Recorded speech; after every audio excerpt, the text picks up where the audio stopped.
thought that was interesting. That was like a complete outsider, no church experience. But yeah, he wasn't asking, is there a God? Any of those things. He was asking, what's the point of life? What's it all about? Because the thing I thought it was all about turned out not to be. And again, coronavirus has done this, right? Everyone's been living for their job, their standard of living, the everyday comfortable normality of, knowing what tomorrow looks like. And then along came coronavirus, and suddenly everything's changed. We're all locked down. Lots of us are on furlough. Our health is insecure. Our finances are up the spout. And I think lots of people have gone, struth. The thing I was living for turns out actually not possible anymore. So either, life is no longer worth it, I should just jump off the nearest bridge, or I've got to find some other answers kind of quickly. So how would you answer that question? The pursuit of happiness question. Yeah. Well, here's a story. This is I love that topic, and I love the talk, and it's and I use a framework that I'm indebted to an old Canadian friend. I got a Canadian friend of mine called John Patrick. He was a medic. Well, he still is, but he's retired in Canada. And he had this talk he used to do called the 4 Levels of Happiness. And he got this from somebody else, so I forget who. It's a great kind of pass the chain on.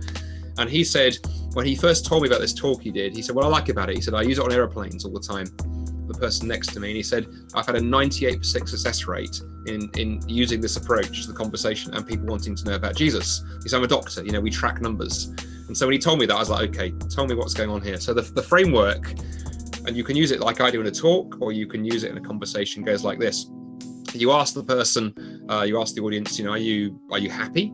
And whatever answer you get from people, you then say, did you know that the ancient Greek philosophers thought there were actually not just 1, but 4 levels of happiness, 4 ways when you think about happiness. We live in an age where people love lists. People are hooked immediately. Are they? Really? And you haven't mentioned God or the Bible. You've talked about ancient Greek philosophers. It's safe, right? What could go wrong? And then you say, yeah, let me tell you about the first one. Happiness level 1 is animal happiness, food and sex. The example John used to give, he said, I grew up on a farm, and provided you give a cow a field, plenty of grass and the occasional bull, you don't need a fence, she's not going anywhere. But as human beings, we're the only creatures that can abuse food and sex. If you abuse sex, you end up very unhappy. We see that all over our culture. If you abuse food, using it to cope with anxiety or depression, you end up with an eating disorder, or alcoholism ends badly. In other words, if you try and live your life at happiness level 1, you end up unhappy. The only solution is to move up to level 2. And the great thing is the secret in a one-to-one conversation is wait, because you want the person to go, well, what's happiness level 2? So I'm glad you asked. Happiness level 2 is having more of something than somebody else. Perhaps in sport, you're faster than everybody else on your team. At work, you're the boss's favorite. If you're a university student, you're top of the class. It's having kind of power and more of something than somebody else. And it's fine, actually, most of the time. Sport works this way, in business and things, it's fine, and so on and so forth. But again, if you live your life entirely at this level, you're going to end up ultimately unhappy, because it's totally insecure. One day you'll not be the fastest person in the athletics team. One day someone else will join your course and their grades are greater than yours. One day somebody else will join the business and they're now the apple of the boss's eye, and so on. And if you try and live your life here entirely at that level, then you're going to end up unhappy. And the only way to solve that is to move to happiness level 3. What is level 3? What is happiness level 3? Yeah. Guys. I'm on the edge of my seat. Happiness level 3 happiness level 3 is living for somebody else, pouring your life into the needs of somebody else, into the needs of another person. Classic example is parenting, but there's also things like charity work and this kind of stuff. You can do this kind of thing. But the problem is, again, it comes to an end.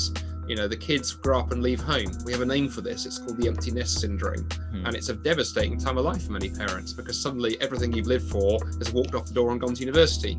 Or the charity that you've been involved with, actually the people you've been helping don't need your help anymore. They're okay. And the problem is you can't live entirely for somebody else. Ultimately, that will let you down too. And the other problem as well of trying to get your happiness at this level was pointed out by the great atheist Friedrich Nietzsche.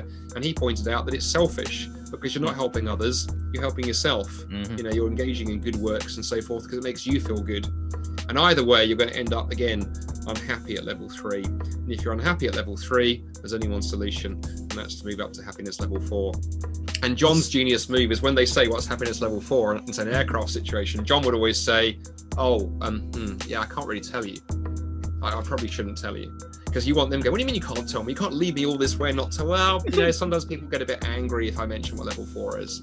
And then, because you really want that your person you're talking to be going, what is happiness level 4? And that, of course, is spirituality. That's where John would then sort of say, and the way you go in the talk is say, look, ultimately, you need to find and get connected to something genuinely bigger than you are. And for most people, that's some form of religious faith. And that's when you're able to give your testimony. You just say, look, as a Christian, that for me was when I encountered Jesus Christ as a teenager. And at that point, you're just sharing your story.